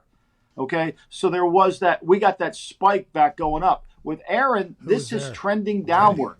And I think you've got to really understand it. Now, I'm not saying Aaron can't go out and have a great year. I'm not trying to trade Aaron and dump Aaron. If I were the general manager of the Packers, I would just basically have a conversation. Hey, Aaron, we're got to improve everybody. We paid you a huge contract. We're going to honor the contract. But we owe it to the franchise to make sure we can pass the torch. We got to find other players for you, too. I got to do a better job. I can't sign Jimmy Graham and then have him be nothing, have him not be a very good player. I got to find other players for you to win. And one of the players, Aaron Jones, was picked in the 5th round. We got to find other guys. We will. 15 years they didn't draft him a weapon. 15 years they haven't drafted a first rounder. He hasn't had a first rounder around him on the offensive side. Maybe that is a potential reason why they don't have as many yards per attempt. Do you think that's available? Well, I mean, Devontae Adams, the 3rd-round pick, he's the number 1 receiver. I don't think just drafting one in the first round is the cure-all to end all cancer. I think there's other avenues. I mean, look, when Brett was there, some of the receivers, I mean, sure, they had Sharp, who was a first-round pick, but the other guys that they drafted, they got him in the third round. Antonio Freeman was a third-round pick. The tight end from Texas was a fourth or fifth round pick. I mean, they got a bunch of guys. They did a better job of drafting some skill. And I think Gutekunst has got to be able to do that. There's no doubt. There's no one thing. Look, there were 6 receivers picked in the first round yesterday. Okay? I promise you, if I'm still alive 3 years from now and you have me on the show, 3 of them won't be very good players. Well, stay in quarantine. We can't get COVID-19 to take you out. I would like to talk to you in 3 years about how stupid this Jordan Love pick is. Diggs got a question. You just talked about how Brady was on the decline, and then from 14 to 17, it came back up, and that was when Jimmy G was drafted. Do you think it was because of that, and do you think something similar could happen with Rodgers with Love being drafted? It could be. I think that could be. And look, there's no better time to take a quarterback than when you have one. And look, here's what cracks me up, okay? This is what drives me insane about the draft. Every day up until the day of the draft, everybody's talking. You got to stick to your board now. You got to take the best player. You can't go into that team need bullshit. You got bull stuff. No, you you're got to good. take the best You're good. player, You're good. right? You got to take the best player all the time. And then when the draft starts, you got to fill needs. Look, the Cowboys did an interesting thing. Couple things here. The Cowboys had no idea CeeDee Lamb was going to be there. And CeeDee Lamb will not improve their defense. But he was by far their best player on the board, and they took him. I applaud him completely. They're going to be a hard team to match up to. You got Gallup on the outside. You got Amari Cooper. And now you got CeeDee Lamb going against the other team's third best corner, and he's really could be a number 1 receiver. I like that matchup. So I think sometimes you just got to stick to your board. Atlanta takes A.J. Terrell, the next corner off their board. That wasn't a really good thing to do if A.J. Terrell's a good player. The Raiders reached for a corner that probably most teams had late second, early third round pick, a potential, not even a potential starter, a marginal potential starter. So I think what they did was they had a trade worked out for New England, Green Bay. They thought New England was going to take Love. When New England didn't take Love, they backed out of the deal. New England moved back out. New England ended up trading with the Chargers. And then that's when Green Bay came up. I think Green Bay has had their eye on Love all along. It's stupid. They should have been studying other people. I think they should have been looking film at other people. I mean, you were a general manager. You're great you have a great football mind. I thought you were going to be on the right side of this. I really did. I really thought you were going to be on the right side of it. As Justice Scalia once said, wisdom can come later, and maybe wisdom will come later for me, or perhaps wisdom will come later for you. I respect that. What was another pick? You just went through a couple. You said the Raiders potentially reached, the Falcons potentially reached. Going into the second round here, are now the Steelers, the Bears, the Colts, and the Patriots didn't have any picks, right? The Patriots have 7 now between 2 and 4. And this is where I think Bill Belichick is going to try to make hay. What are you trying to find here in 2 to 4, especially in tonight's rounds? I think they're going to take guys. See, I think the guy that they were going to take at 23, they're going to take that same guy. He's probably going to be on the board. It'll be somebody with some significant upside to him, whether it's a tight end, whether it's a safety. It'll be somebody with significant upside. I think that. I think they'll definitely. There's my man sitting there, working it. Don't you love the outfit? He really dressed well for the occasion. Absolutely. But I think this. I think in the second round, there's a lot of really talented players that are going to need development to increase their chances of becoming starters in the NFL. I would suspect what Belichick will do is pick that pick at 34. Maybe even trade down a little bit, try to gain a little bit more steam, and then move up that third round pick, move up a couple of those thirds up because he's got a bunch of picks that probably won't make his team if he keeps picking. Mr. Lombardi, I appreciate you, man. I can't thank you enough. A lot of teams are trying to get out of the first round last night. Why is that? Why is that? Is that because you don't like somebody enough to waste a first rounder on her? You think you want to get more role players? Why is that? Because you have a sense that the guy you're picking at 23, you probably could get at 35. So why not add more players to your team? Why overdraft? I think Seattle. I love the kid Seattle took. I think he's a really good player. And I'm sure John Snyder would have moved out of the first to pick him because he probably could have got him. Probably just you got to be prepared to turn a card in. New England was probably going to turn a card in that probably would have sent Mel on his ear. Like, oh my God, who's this pick, right? But they were able to make a trade. Green Bay backed out, and then all of a sudden the Chargers came in. I think that's what you have to do. And I think the bottom of the first, there's a lot of guys that get picked down there that you're like, wow. I don't know. I mean, the Eagles take Rieger. Look, he's a project. Had a lot of drops as a junior. Oh. He's an athletic guy. He's explosive. Aguilar. Can he be the receiver they want him to be? I think it's going to take some time. Philadelphia residents were catching babies out of windows. They do not like whenever the wide receivers on the Philadelphia Eagles drop balls. Diggs has a question. You're familiar. You were always talking about being with the Raiders and their draft philosophy. Were you surprised that they went with Ruggs over Lamb and Judy? It seems like a classic Raiders pick. Yeah. I mean, Al probably was the first pick that John made that Al applauded, because he's really fast. Look, I talk to a lot of people in the league, and you watch Ruddy. He's Tyreek Hill. He gives them a dimension they need. He can get the ball in the end zone. And if you're going to take a receiver, you got to find somebody that gets the ball in the end zone quickly. And I think they did that. Now, I think that the pick that Arnett that they picked, the other pick, not like him at all. I mean, to me. My question is, Ohio State had so many of these players, but they had 3 guys picked in the first round. They didn't come close to winning a national champ. I mean, they made the Final Four, but seriously, with those kind of players on defense, I don't know. Arnett pick really surprised me. As much as I love the Ruggs pick, I didn't like the Arnett pick. Hey, will you join us next week to break down the back 3/4 of this draft or whatever? You call whatever you tell me I'm doing. It's like what Uncle Junior, do you ever hear that line Uncle Junior said to his doctor? Yeah. Whatever you're doing? No, Uncle Junior said, hey, if you tell me to do something on the deck of the Queen Mary, an hour later they're hosing it down with disinfectant. You got me, whatever you need. Lombardi, I appreciate your insight. I think you're wrong, but I appreciate your insight. Hey, wisdom will come later. Don't worry. Ladies and gentlemen, former general manager, 3-time Super Bowl winner, Michael Lombardi. Thank you, man. Woo! Thank you, guys. I didn't love what he said. Yeah, he's wrong. He's a friend of our show. We like him a lot. But what Jason Kelsey said about him on the stage is right. Inability to throw downfield was the words he used. He's not talking about his physical ability. He's talking about, for whatever reason, statistically, they're not getting it done down the field. Well, and last year, whenever I was on Get Up or whatever, I got a chance to really watch how those sports media shows operate and the stats and things like that. You can paint a narrative however you want with stats. You can pick and choose whatever stat you want. But a lot of things that were being said about Aaron Rodgers last year was that he was choosing not to go, or he was waiting too long to try to go deep and he was getting sacked and stuff like that.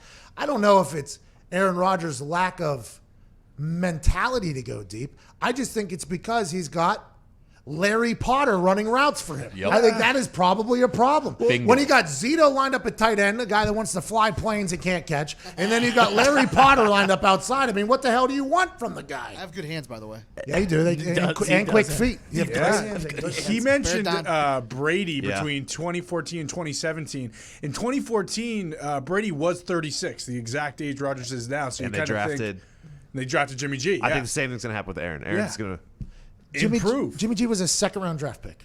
Okay? Jimmy G's second-round draft pick. And it was late second round. Yeah. Late, almost 60s. Almost early third. That is very different than drafting a guy in the first round. And by the way, the Patriots were probably a stacked team at that point, and I would assume the pick that they had earlier was one that would make them even better. They're in the middle of a dynasty.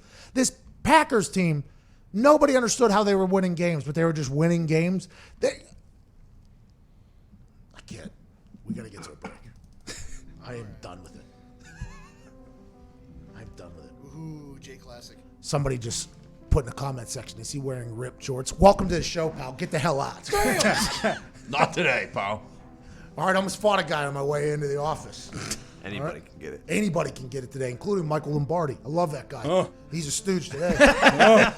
All right, we'll do some YouTube questions during the break. Get in the comment section. We'll see you in about a minute. I got to go take a leak, and then we're wrapping up this Friday that we have here. Friday, April 24th. You know what? I'm proud of the NFL. Went off without a hitch, basically. I don't want to say it was without a hitch, but it went off very good. Roger Goodell had a costume change in the middle of it. I mean, he was pumping up the crowd. That was kind of an interesting thing that our compadre, AJ Hawk, did not love. I assume a lot of people are making fun of. He stopped doing that, though. Roger Goodell, by the way, senior citizen, 5-hour show last night from his basement, was on the entire time, looking better than I've ever seen him. Congratulations to Roger Goodell in the NFL for pulling it off. One of the GMs was even drafted from a yacht in the middle of water. Can't get my phone to upload some websites on my phone right here. But you go out in the middle of a super yacht, you can get things done. Jerry Jones is a legend, OG. Took CD Lamb. Hopefully they'll make Dak Prescott sign a franchise tag is what he's thinking. I'm not 100% sure that's going to happen, but we do know Aaron Rodgers should be pissed. Not 100% sure if he is. We're back on the other side for radio, YouTube. We'll see you soon. This is the Pat McAfee Show.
Tour bus, scream loud that you knew us. Deep down on the new plug, you ain't about to get too dust. Pete's brown when they crew scrubs, sweet sound from the two subs. Beats loud as a move, bruh. Leave the crowd like, ooh, what? Long hair on the big body, 210 both sitting shoddy. Crack a fist, start getting rowdy. Blowing nose, looking like an Audi. It's Uncle Sam without the taxes. Crowd stands up, I keep them loud. I made this beat, you hear it smacking? Who is 30? Hand me a nap.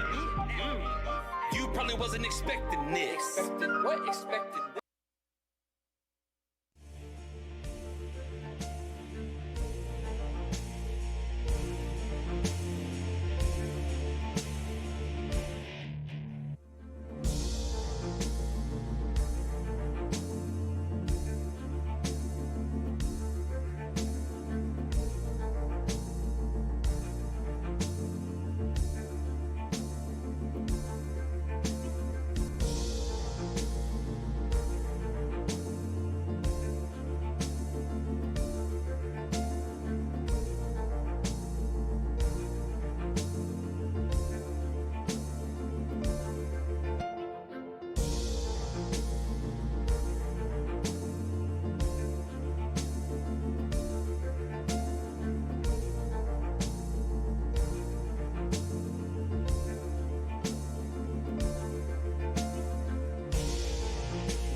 All right, listen up. This Uncle Zeke with an ad read. Zito's running on 2.5 hours of sleep right now. Slap Happy Friday. That a boy, Uncle Zeke. I want you to take a second look, Don. When was the last time you shaved that junk up? It's been a while, don't lie. Let's take a second to thank our sponsor, Manscaped, for holding you accountable to get rid of the funk and shave up your that junk. junk. Yeah, Oh, big yeah. thanks to them, for Here's sure. some talking points. Manscaped is the only men's brand dedicated to below-the-waist grooming and hygiene. Manscaped is forever changing the grooming game with their Perfect Package 3.0 Essential Kit. The perfect tools for the family jewels. Woo! The Perfect Package 3.0, not 1, not 2, 3.0 kit comes up with a new and improved lawnmower, 3.0 waterproof cordless body trimmer, and a ton of other liquid formulations to round out your Manscaped routine. Subscribers get a new replacement blade refill for your lawnmower trimmed, delivered to your door every 3 months, making sure your trimmer always stays fresh and clean. For a limited time, subscribers get not one, but 2 free gifts. The Shed Travel Bag. It's a $39 value. Add that. And the pen and high performance anti-chafing Manscaped boxer briefs. I'm actually wearing them right now. No big deal. Can I call the action? Please do. All right. Get 20% off and free shipping with the code AMERICA at manscaped.com. That's 20% off with free shipping at manscaped.com, and use code AMERICA. Your partner, your body, and your balls will thank you. Amen. Way to go. Is Hygiene played by Robin Williams or Will Smith? I don't know. I like the Robin Williams better. Thank Off you, the Zeke. record. Off the record. That's a good answer. You can go on the record. At QB Data Mine tweeted out, who knows if these are accurate stats or not, but they tweeted it out, so we're going to pawn blame off on them if they're wrong. Aaron Rodgers' receivers cost him at least 648 yards last season because of drops. The average for qualifying quarterbacks was 282 yards, and the second-place quarterback had only 507. That is obviously 141 yards difference. That's a whole length of a field and a half, boys. I mean, I don't want to talk about it. That could maybe feed into the stat that Michael Lombardi referenced about not having the yards per attempt, especially whenever you throw into a tight end who can't catch a cold. Yeah. That's probably a problem. Well said. You got one guy to throw to. Maybe you're not as comfortable hucking it down the field to some 5'6" white guy from Saginaw Valley State. All right. Whoa, I don't know why. Sorry. Jordy Nelson. Hey, a white guy did a lot of good things for the Green Bay Packers. Jordy Nelson was a 6'3" white guy from Kansas State who ran a 4.3 40 and had, an impeccable back shoulder timing with Rodgers. I mean, and BT Dub, he got cut and traded or whatever without asking Aaron Rodgers. Yeah, pissed him off at that point. Nick, is there anything that we did not cover today? Is there anything that we missed? Yeah, some things that are happening brought to you by Manscaped. Manscaped offers precision engineered tools for your family jewels. Go to manscaped.com and get 20% off plus free shipping with the code AMERICA. Unfortunately, let's start with some sad news. Dallas Cowboys quarterback Dak Prescott's older brother passed away yesterday. Jace Prescott was 31. He was the middle of the three brothers. Cause of death has not been announced. T's and P's to the Prescott family in the middle of a massive contract negotiation. That is obviously a bummer. Dak Prescott is going to have to figure out. I mean, this is a tough thing to go through. Anytime you lose a loved one, there's some real mental strength and fortitude that it's going to take. Look for Dak maybe to have his best year yet, right? That's something that can almost put life into perspective, refocus you, keep you moving. Rest in peace to him for sure. Some more good news, uplifting news. Marshawn Lynch was riding around his hometown of Oakland yesterday, California, on a little motorized trike, handing out beast mode face masks to anyone and everyone in need. Hey, he's the king of the town. I mean, that's what he does. You ever see the block parties, everything that he holds down there? They're electric. They're legendary. I got a chance to talk to him in Canada, and I said, hey, I'm coming through. He said, you got to. So we got to hold him up on that offer, and I hope to get on that trike that had little tens. They look like they had little spinners on the thing. It was absolutely magical. But that's Marshawn Lynch, by the way, taking care of his city. That's what Marshawn Lynch does. And lastly, Jerry Seinfeld revealed a new comedy special. His first since 1998 is coming to Netflix on May 5th. His first since 1998? Mm-hmm. No way. No. Jerry. I've seen him do stand-up on the television, so that would be a special, wouldn't it? Yeah. I don't know. Maybe it was just something where he was working stuff. I don't know. I'm not 100% sure. Like hosting it, maybe? Well, what do you think about the Packers?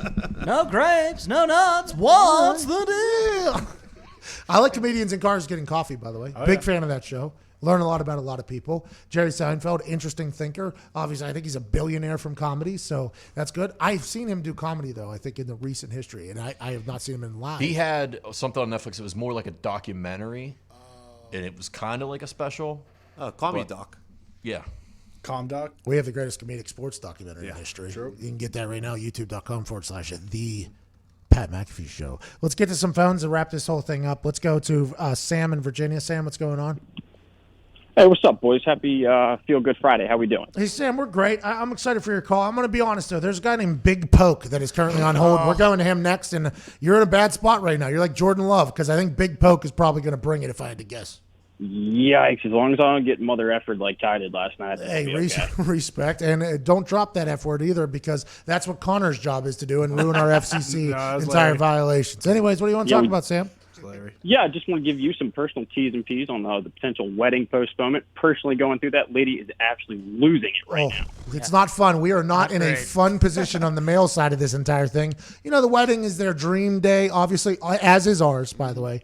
But the fact that a worldwide pandemic has come through and really had to alter some people's planning. T's and P's to all the men that are, or ladies in lesbian relationships that have to handle the queens of the wedding having to deal with postponement, friends, bachelorette party, things like that. This weekend was supposed to be our bachelorette weekend too. I mean, so really? so it's gonna be fun to deal with. It's gonna be a lot of blood for me. I mean, it's hard for me mentally. I'm not talking about dealing with her, obviously. No, that's not the case. I'm talking about me missing out on this too. Sam, actually, T's and P's for you, Sam, missing out on your wedding and having to renegotiate. I know this is hard on your heart.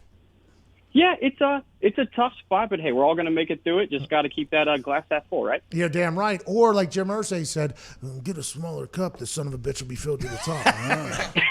Makes sense. Well, there you go. Yep. There you go. But yeah, I just wanted to call about a big Steelers fan here. Wonder if they're going to trade up to maybe go get another standout wide receiver. Maybe go get that big next Jerome Bettis, or even kind of wait back there and maybe draft somebody like a Jake Fromm, kind of underrated, but kind of got that size like Big Ben. Okay, great question there. A lot of running backs still available. Jonathan Taylor, still available. There, Leonard Fournette, by the way, still on the trading block. Dobbins, still available. Diggs says no. He shook his head violently as a no. What is the position you would rather have the Steelers take? Well, no, I was shaking my head to the Jake Fromm or whatever. I think they're going to go either wide receiver or running back. There's a lot of veteran quarterbacks out there that still need homes that I would assume would take a smaller contract once they find out that all the other contracts have run dry. I think that's probably who the Steelers are going to go with backup, if I had to guess, or are they sold on Mason Rudolph either? Yeah, I don't think they're going to draft a quarterback this year.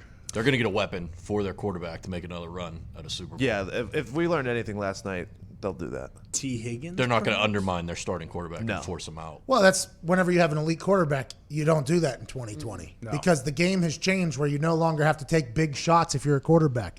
Careers are being extended, which is the goal of changing the rules anyways, was to extend the careers of the quarterbacks and the faces of the franchise. There's only a few of them, by the way, that have been playing for a long time and have Super Bowls, and the reason why is because they're so damn good. They are the reason that the rules got changed, by the way. People would say that's Tom Brady. People would say that's Drew Brees.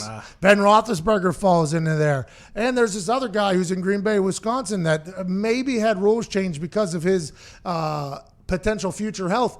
Aaron Rodgers, but the Green Bay Packers didn't know that. They want to get his ass out of there as soon as possible. Yeah, two-time MVP, Super Bowl MVP. You should be able to make everyone, an all-pro player. So 586 yards of drops last year. No big deal. Just don't draft anyone. Just bring in a bunch of white bombs off the street. Never played before. That'll be fine. We'll be all right. All right, ladies and gentlemen, I'm pumped for this. Ladies and gentlemen, Big Poke. Big Poke. Never heard of you before. Can't wait to hear you speak. Good morning, boys. How we doing today? No, I did not expect that, by the way, but I'm pumped up for the energy, Big Poke. How big are you? I'm 6'4", about 265 pounds, Pat. Okay, big boy. I like that. I'm Big just a small-town Indiana clown out here, born and raised, fellers. But I'm out here on the side of the street working around our fine city. I don't get the chance to listen to the live show very often because I'm out here working with 5G. And I'm sure that... Big Poke, stay away from that 5G. Here we are. Hey, Big Poke, keep your brain away from that 5G. Put your mask on. Don't let that thing into your mouth. I've heard nothing but horror stories, but I appreciate you working for our community. Small town Indiana guy, what do you want to talk about? Well, I'll tell you real quick. First off, I'll tell you what I tell everybody else who asks. The only virus I'm out here working with is the one that's hiding behind my zipper, but don't tell my wife that, please, and thank you. My question for you fellas is, Jalen Hurts, Colts got his number 34 pick. How would he look sitting behind Phil Rivers for a couple of years, developing that arm of his to go along with his legs? And Interesting question there, because thanks for that call, Big Poke.